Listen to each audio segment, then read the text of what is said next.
अस्सलाम वालेकुम नाज़रीन, नांदेड़ न्यूज़ में आपका इस्तकबाल है। चलिए जानते हैं आज की खबर।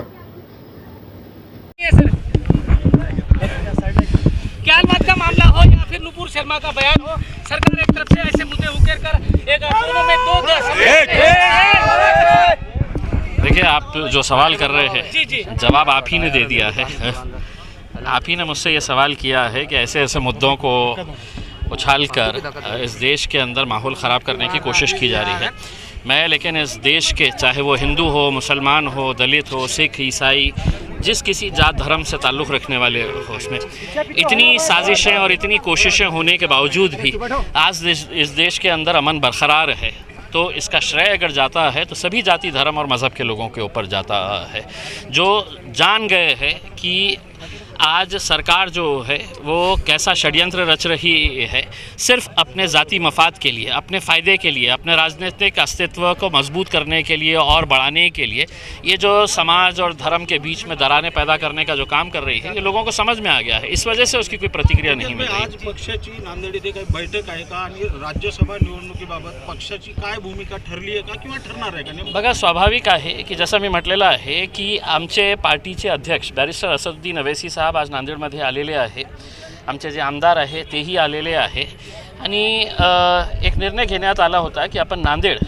किंवा लातूरमध्ये उद्या जे आमच्या सभा आहे अवैसी साहेबांची, त्याच्या अगोदर एकदा बसून सविस्तर, आता सध्याही अवैसी साहेब आणि जे आमचे फारुख शाह जे आमदार आहे धुलियाचे, त्यांच्यासोबत बैठक सुरू आहे, मीही तिथे चाललेलं आहे, पण जे काही असेल ते आपल्याला कळवण्यात येईल की काय निर्णय घेण्यात आलेला आहे आणि हे निर्णय घेण्याचा अधिकार माझ्या पार्टीमध्ये फक्त एका माणसाला आहे, ते माझ्या पार्टीचे अध्यक्ष बॅरिस्टर असदुद्दीन अवैसी। मी काही नुपुर शर्मा यांनी जे वक्तव्य केलं त्या संदर्भात दुर्दैव हे वाटतं की जेव्हापासून नुपुर शर्माने जे आपत्तीजनक जे वक्तव्य केले होते, आमची अपेक्षा हे होती की सरकारने त्याच वेळी किंवा कमीत कमी दुसऱ्या दिवशी तिच्यावर कारवाई करतील, पण सरकार गप्प बसले म्हणून जो प्रतिक्रिया आंतरराष्ट्रीय स्तरावर आपल्याला बघायला मिळाली, विशेषकर अरब देशामध्ये ज्या प्रकारे देशाची बदनामी झाली,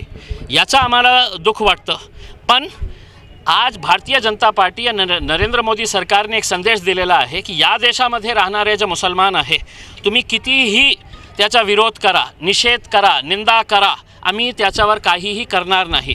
फक्त 2 अरब देशांनी तुम्हाला काय असं हे केलं की तुरंत मोदी सरकारला असा निर्णय घेण्यात आला, आम्हाला चांगलं नाही वाटलं।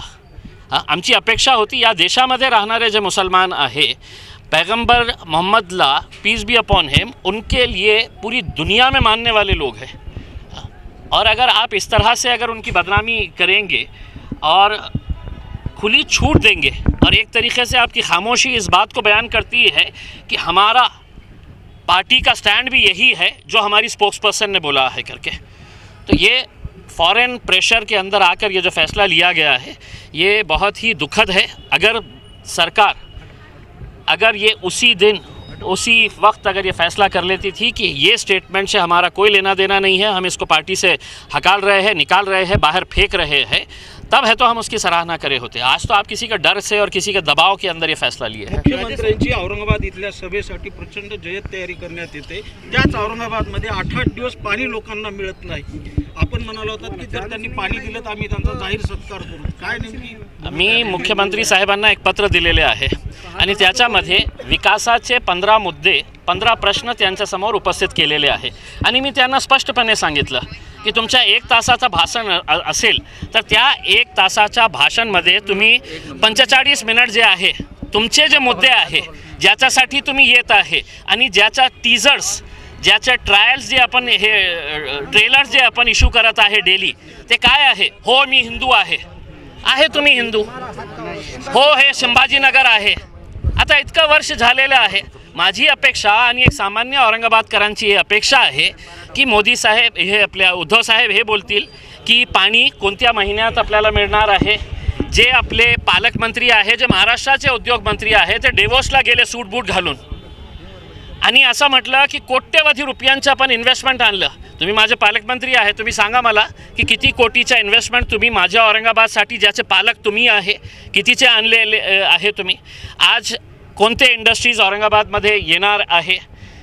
आज जे पाणीची समस्या जे भयंकर झालेली आहे त्याच्या बाबतीत काहीतरी सांगा ना आम्हाला, कोण त्याचा होता. मी देवेंद्र फडणवीस साहेबांना एक प्रश्न विचारलं होतं की तुमच्यामध्ये हिंमत असेल तर तुम्ही औरंगाबादमध्ये पाणीच्या विरोधात सभा घेत आहे तर तुम्ही एकदा सांगून टाका की हे जे कंपनी समांतर होती, जे प्रायव्हेट कंपनी होती, ते कोणाची कंपनी होती. ते भारतीय जनता पार्टीचे एक राज्यसभाचे एक सदस्यांची कंपनी होती.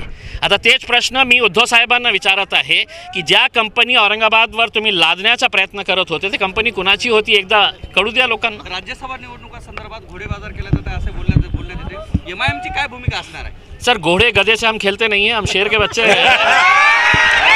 हमारे यहाँ फर्नीचर, पलंग, सिंगारदान, सोफा सेट, अलमारी, डाइनिंग टेबल, कंप्यूटर टेबल और दीगर कंपनियों के फर्नीचर दस्तियाब है. Proprietor Maulana Mohammad Shabbir Ahmad Sahab, deluxe furniture mall and home appliances, fruit market के सामने, माल्टीगिरी रोड, कामठा, नांदेड़. हमें ख़वातीन और औरतों के दिगर अमराज, बांझपन के इलाज के लिए, फैमिली प्लानिंग की मशवरात के लिए, बेहतरीन आलात की सहूलत में, नॉर्मल और ऑपरेशन से बच्चों की पैदाइश के लिए और ज़चगी के साथ साथ औरतों के दिगर अमराज के इलाज के लिए खुसूसी नज़्म केरला के मल्टी स्पेशलिटी और गवर्नमेंट हॉस्पिटल के तजुर्बेकार doctor Khan Sara Nudrat, Maveen maternity and nursing home, Chawalwala complex, SBI bank के ऊपर, देगलू नाका, नांदेड़. अस्सलाम वालेकुम, मैं इमरान खान. हमें उम्मीद है कि आपको हमारा चैनल अच्छा लगता होगा. लेटेस्ट न्यूज़ के लिए देखते रहिए नांदेड़ उर्दू न्यूज़, और न्यूज़ के पसंद आने पर लाइक, शेयर और सब्सक्राइब करना ना भूलें.